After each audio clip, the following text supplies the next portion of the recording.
Welcome to our executive interview series at AI Talks, presented by AI Scoop. I'm Wyatt Cash, and we're here with Greg Lee, Director of Solution Engineering at Salesforce. Greg, thank you for joining us. Thanks for having me. I'd like to start by asking, how has the use of AI in government services evolved in the past year from your perspective, and what are the most significant changes that you've observed? Yeah, great question. And again, first of all, thanks for having me. It's an honor to participate in this type of forum to exchange best practices and how the AI, profound effect on AI to government services overall. So it is a very exciting time and also interesting time as well. To back to your question about most significant changes that I've observed over the past year, I would say the government's willingness to adopt and accelerate practical use of AI and AI capabilities. There were a lot of AI initiatives in the past, but they were all in a realm of more of experimentation versus like a practical use of AI, empowering end users to help them solve the real world problems. And I think I'm sure there are a lot of factors that contribute to that. And I think one of the primary factors that I would see from my perspective, I think the government now figured out and gained a solid understanding of how to leverage software as a service as their strategic lever for their pre-built and pre-packaged solutions.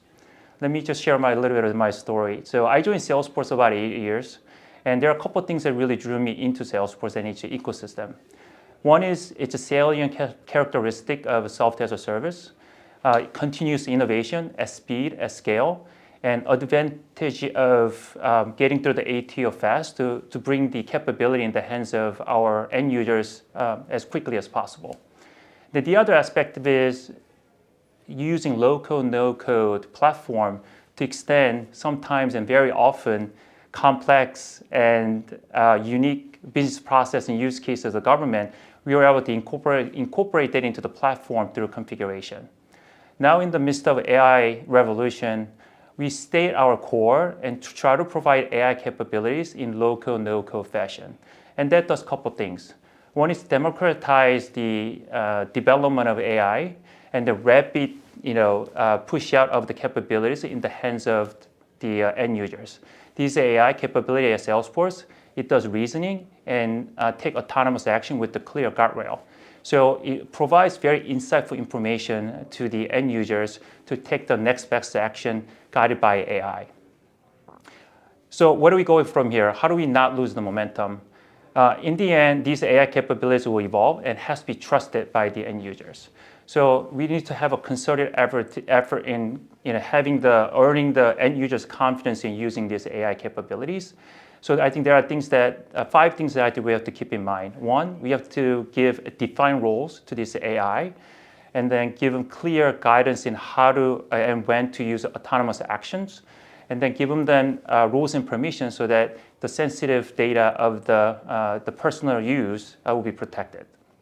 So with all that, I think the opportunity is enormous and how we can transform the way the government service its ecosystem and make them efficient, effective, and help them be productive through AI capabilities. So next I'd like to ask, how does your organization prioritize AI initiatives within its efforts on behalf of your customers? Yeah, I mean, this is something that I'm very passionate about and proud to share what we're doing at Salesforce, because it really highlights how we at Salesforce employ and embody something called the Customer Zero. Customer Zero, think of it as our innovation engine. We align our products to our own IT modernization effort. We use them, we vet them, we test them, we continuously evolve. And what we found is that it ultimately helps our customer and shape their technology strategy and also the roadmap. I think there's one primary example that really illustrates the Customer Zero effort. We have a customer knowledge hub called help.salesforce.com. Help.salesforce.com, like I mentioned, is a knowledge hub that people come in and search their content to solve their problems. What's happened over the years is that Because we have to rely on third-party searches like Google and multifaceted nature of the complex problems that the ecosystem is sometimes facing in their real-world lives, the problems, the content couldn't resolve the problems that they're facing. So what I end up doing is we're getting about 30,000 to 40,000 cases on a weekly basis. Since we launched Agentforce, our AI reasoning engine, which also can take autonomous actions with the clear guardrails, we saw drastically improved case deflection rate, went up to whopping 80%. And the remaining 5% is the one that require human intervention, human in the loop. That's a perfect example of how human and AI work together, harmonize their expertise, and tailor their expertise to solve very complex problems. We hope to replicate these success stories with our US government customers so that we can make them effective and efficient in what they do. Well, Greg Lee, thank you so much for taking a few minutes and joining us here at AI Talks. Thank you very much for having me.